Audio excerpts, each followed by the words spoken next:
Alright, so hi everyone, welcome to the bankers grade. Guys, previous sessions में हम लोग already discuss कर चुके हैं आरआरबी स्केल 3 एग्जाम में लास्ट ईयर क्या क्वेश्चन पैटर्न देखने को मिला था।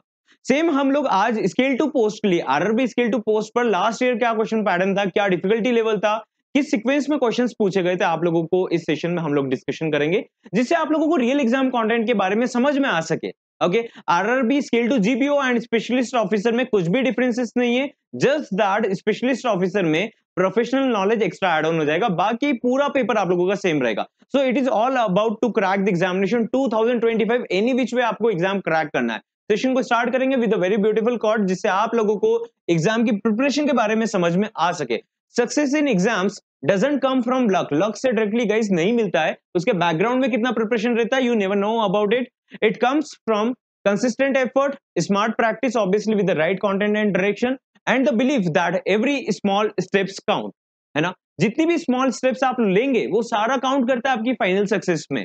आपकी एग्जाम में ज्यादा टाइम है नहीं, है ना, 2 से 3 महीना है। अगर आप इस अवेलेबल टाइम को प्रॉपर्ली यूटिलाइज कर लेंगे तो एवरीथिंग विल बी चेंज्ड। आप लोगों का पूरा देखने का तरीका चेंज हो जाएगा। एग्जाम पैटर्न अगर आप समझ गए, प्रिपरेशन कर लिया, तो फाइनल रिजल्ट आपके फेवर में आना ही आना है। ओके, अगर आप इस एग्जाम को क्लियर करना चाहते हो, you need to be very clear about it, है ना। आपके ब्रेन में आप लोगों को क्लियर होना पड़ेगा दैट ये एग्जाम को क्लियर करना है, ये 2 से 3 महीना हमको जाने नहीं देना है। अगर आप बैच में एनरोल नहीं हो, कंप्लीट प्रिपरेशन करना चाहते हो सो दैट कि आपका overall score better outcome generate हो सके, तो आप बैच में एनरोल करने के लिए हमें 24/7 जिस टाइम पर भी वीडियो देख रहे हो व्हाट्सएप करके प्रॉपर प्रिपरेशन स्टार्ट कर सकते हो, जिससे एक बेटर प्रिपरेशन हो सके। इट्स अ कंप्लीट पैकेज जहां पर आप लोगों का सारा सब्जेक्ट्स वेल कवर्ड है। ओके, व्हाट्सएप नंबर स्क्रीन पर अवेलेबल है 24/7। जब भी आप इस वीडियो को देख रहे हो व्हाट्सएप करके एनरोल कर सकते हो एंड प्रिपरेशन स्टार्ट कर सकते हो। ओके, सेशन को स्टार्ट करेंगे। सो सबसे फेवरेट टॉपिक है आप लोगों का फाइनेंशियल अवेयरनेस।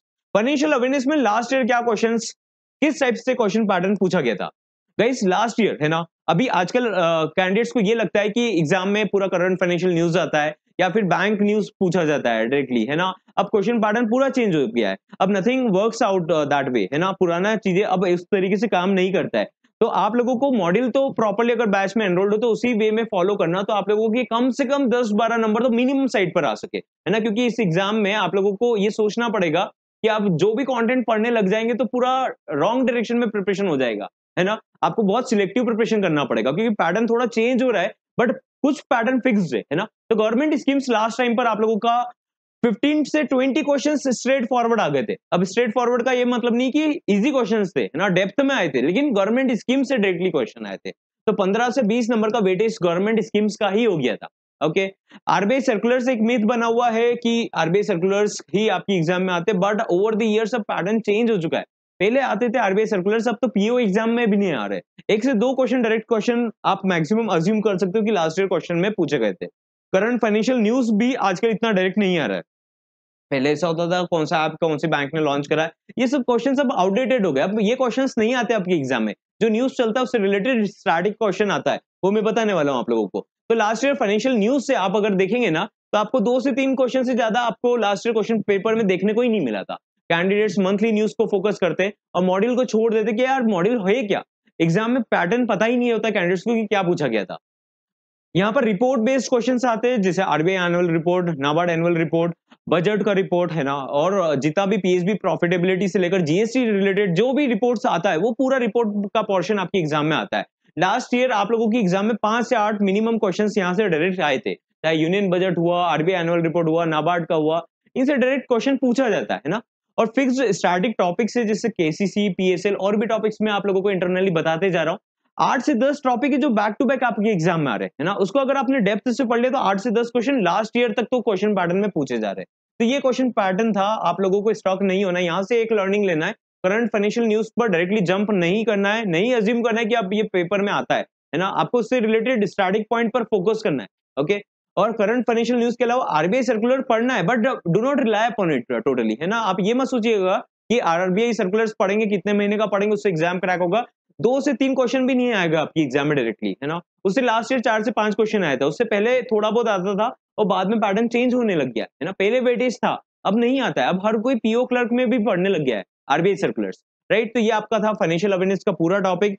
अब most difficult section financial awareness के बाद में जो था वो था रीजनिंग, है ना। रीजनिंग उसके बाद में डिफिकल्ट सेक्शन था। अभी तक रीजनिंग आप लोगों का सो फार टफ ही आता है। अब टफ आता नहीं है, एक्चुअली क्या होता है आप लोग क्वेश्चन पैटर्न से अवेयर ही नहीं हो।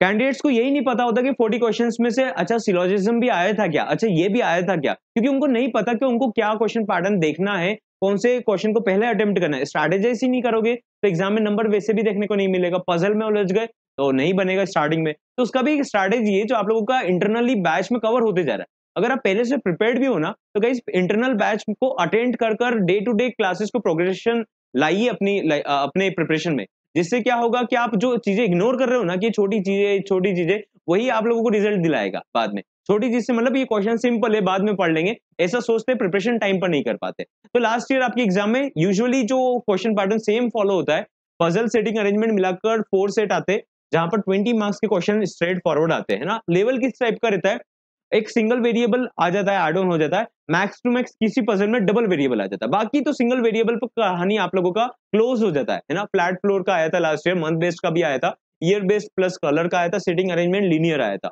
ओके, तो आप लोगों का लीनियर के अलावा आई गेस एक सर्कुलर और स्क्वायर का भी आया था इसकी जगह। तो आप अज्यूम कर सकते हो पजल और सेटिंग अरेंजमेंट 40 मार्क्स का था, कैंडिडेट एक पजल को इजीली अटेम्प्ट कर पा रहे थे, बाकी जगह नहीं कर पा रहे थे। जिसका प्रैक्टिस था उसने तो स्कोर कराई है, बाकी जिसका प्रैक्टिस नहीं था वो 8 से 10 नंबर ही ला पा रहे थे इस सेक्शन में, है ना। मशीन इनपुट में हमेशा से बोलता हुआ आ रहा हूं कि आपकी एग्जाम में शॉर्ट आता है, 5 से 10 दिन में आप इसका प्रिपरेशन कर सकते हो। जब 5 क्वेश्चन आपको देखने को मिलता है, अगर जीबीओ पोस्ट है, स्किल 3 पोस्ट है, तो 1.25 मार्क का एक क्वेश्चन होता है, तो ऑब्वियसली आप लोगों का वेटेज ज्यादा हो जाता है गाइस। तो इसके ऊपर फोकस करिए, है ना। मशीन इनपुट को अच्छे से प्रैक्टिस करिए, 3 महीने का टाइम है, 5 से 10 दिन में टॉपिक आप प्रैक्टिस कर सकते हो बेटर वे में, है ना। लर्न तो कर ही लोगे 1-2 दिन में, लेकिन प्रैक्टिस कर सकते हो। मिसलेनियस क्वेश्चंस आप लोगों के 4 क्वेश्चन आए हुए थे, एक-एक नंबर के जो क्वेश्चन आते। ब्लड रिलेशन डायरेक्शन सेंस में जैसा मैं हमेशा बोलता हूं, एक क्वेश्चन जरूर आता है 3 नंबर का, वो इस बार आप लोगों का ब्लड रिलेशन पूछा गया था। लॉजिकल रीजनिंग स्टेटमेंट बेस्ड जो क्वेश्चंस आते हैं वो 4 से 5 क्वेश्चन, मिनिमम 6 आते ही आते, 5 से 6 क्वेश्चन आ जाते।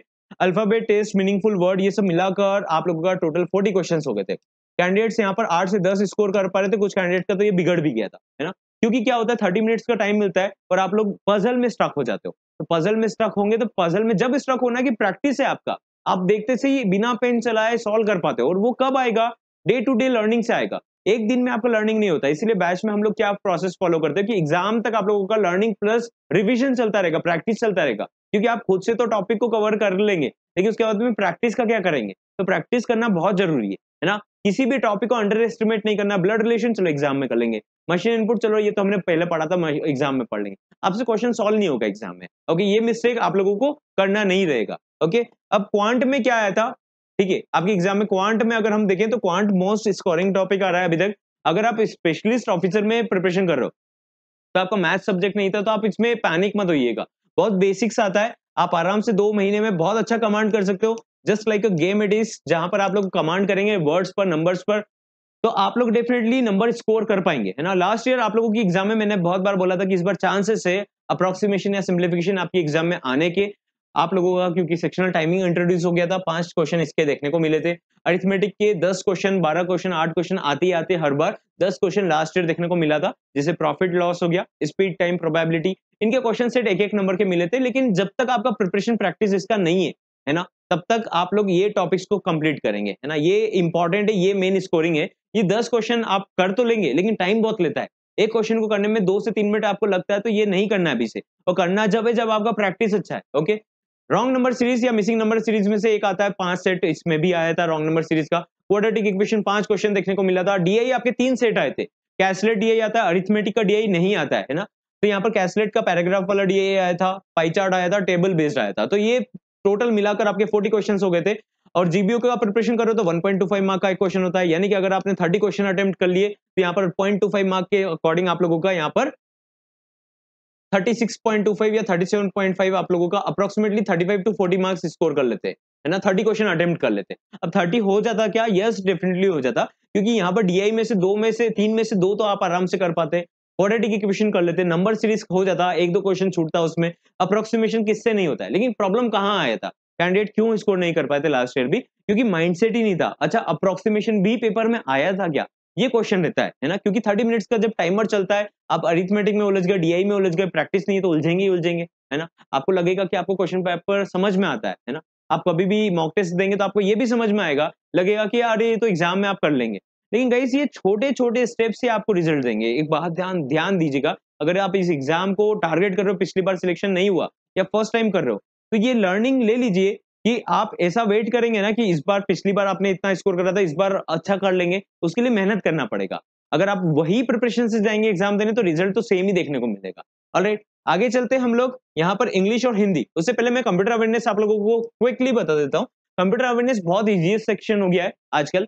आप लोगों से प्रैक्टिकल एप्लीकेशन के बारे में क्वेश्चन आते हैं, शॉर्टकट कीज के बारे में क्वेश्चन आ रहे हैं, मेमोरी यूनिट्स, इन सब के बारे में बेसिक क्वेश्चन आने लग गए, जो कि आप समझ सकते हो, है ना। Control C, control V, control Z, control X, okay, Microsoft PowerPoint के बारे में, ऑफिस वर्ड एक्सेल, है ना, इन सब के ऊपर क्वेश्चंस आजकल आने लग गए, सिक्योरिटी थ्रेड के ऊपर, वायरसेस के ऊपर, नेटवर्किंग के ऊपर। तो बेसिक क्वेश्चंस आते हैं जो कि आप आराम से कवर कर सकते हो, एंड टाइम में भी कवर कर सकते हो।